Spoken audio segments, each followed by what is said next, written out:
Hi everyone. I was asked to look at this question recently. It was from our semester 1 exam last year. It's question 9 from a purchased exam. Figures 1 and 2 below show a Quinke's tube which can be used to show the interference of sound waves. A speaker is placed at X and produces a sound of one frequency. The sound then divides and travels down opposite sides of the apparatus. The resultant sound is detected at Y by a microphone. The right-hand side of the tube can be moved to extend the path travelled by the sound in that side of the apparatus. So what we're being asked is, at first, when the two sides are equal in lengths or in path lengths, the sound Y at Y is loud. As the movable tube is slowly shifted to the right, the sound at Y gets quieter and then gets louder again. Explain this observation. So we have to take into two considerations. When the lengths are the same, it is loud. As we remove or pull the movable tube out to the right, it becomes softer first and then loud again. So let's have a bit of a closer look at the apparatus and see if we can figure out what's going on. Here's a picture of a Quinke's tube, and you can see it looks a bit like a trombone, with the right-hand side being able to slide in and out to change the path length. If we look at a schematic of the Quinke's tube, we can measure the amount that we slide that right-hand side in and out, and then compare the measurements to the wavelength of the incident waves. So I guess I've got a couple of pieces of paper here trying to model the Quinke's tube, and we can see now that the journeys on the left and the right side are the same for the sound wave that's generated at X. But as we move the right-hand side out, we can see that the path that the right-hand side wave has to follow gets longer and longer, or if we return it in, it gets shorter and shorter. So the path difference is 0 at this point, and then it increases, and eventually the path difference will be equal to 1/2 of lambda. And then if we keep increasing that distance, eventually it'll be equal to exactly 1 lambda. And then the path difference might be equal to 1.5 lambda. And then the path difference might be equal to 2 lambda. So we would see that the sound from the Quinke's tube would be loud when the path difference is 0. Loud becomes soft when the path difference is 1/2 lambda. Loud when the path difference is 1 lambda. Soft when the path difference is 1.5 lambda. Loud when the path difference is 2 lambda, and so on.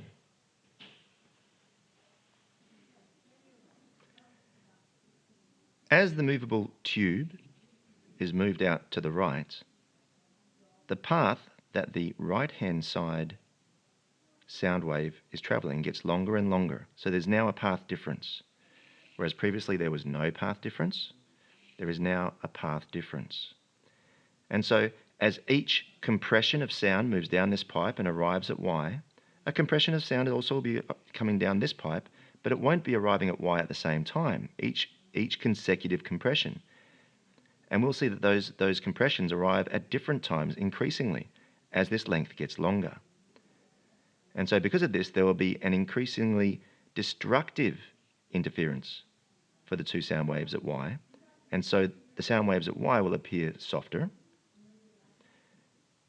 until it reaches a point where the path difference between the right-hand journey and the left-hand journey are exactly half of the wavelength. And at that point, the two waves will be arriving at Y exactly out of phase.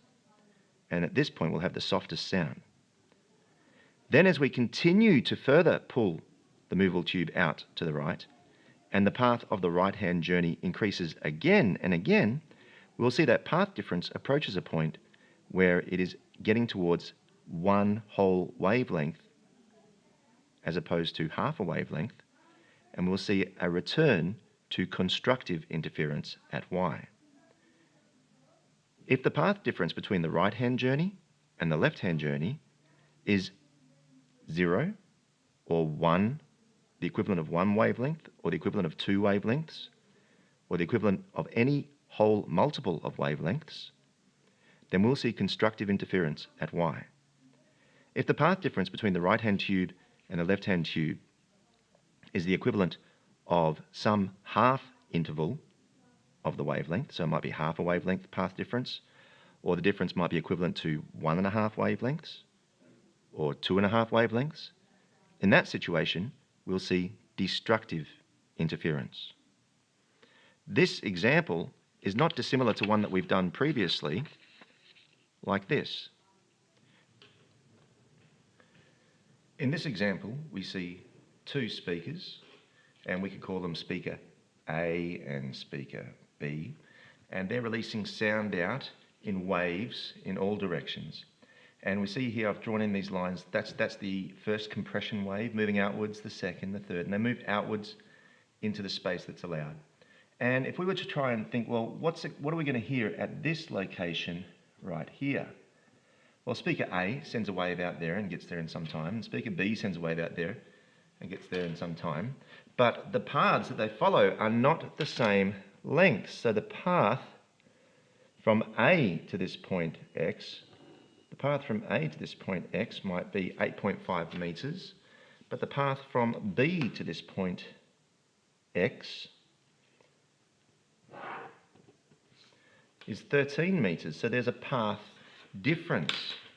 And our path difference is equal to 13 minus 8. So path difference equals 13 minus 8.5, which equals 4.5 meters.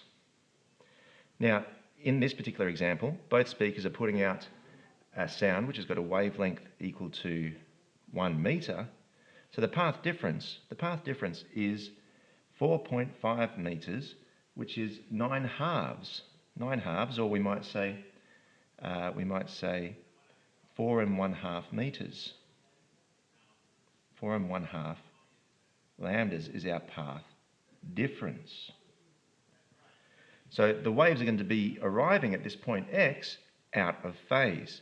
As we see a compression moving through X from A, we will see at exactly the same time a rarefaction moving through point X from B.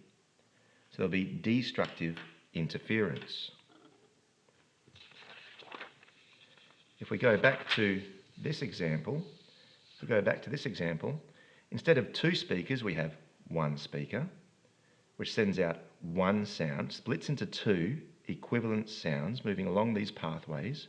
There's the left path, there's the right path, and you can imagine those compression waves moving along the tubes, and the journeys they have. When they arrive back at Y, their paths are equivalent. Their path difference at Y equals 0. They are in phase, there's constructive interference. When we look at this situation as the movable tube is taken out, there is now a path difference. And that path difference is no longer equal to 0. And as it gains value, then we're going to see that the waves are arriving at Y increasingly out of phase until they are perfectly out of phase. And we'll know that they're perfectly out of phase when the path difference is some half multiple of lambda. So it might be half of lambda, might be the length of the path difference, or the path difference might be equal to 1.5 lambdas, or 2.5 lambdas, or 3.5 lambdas. In this case, we had it different by 4.5 wavelengths, 4.5 lambdas. So where we have a half lambda interval, some multiple of a half lambda interval for our difference, we're going to have destructive interference. If we continue moving this tube outwards in that situation, then eventually we'll see that the path difference might be equal to some multiple of lambda. Maybe it'll be 2 times lambda, or 3 times lambda, or 4 times lambda, at which point the two waves will be arriving in phase again. Even though the left journey was shorter than the right journey, the waves will arrive in phase and will have constructive interference.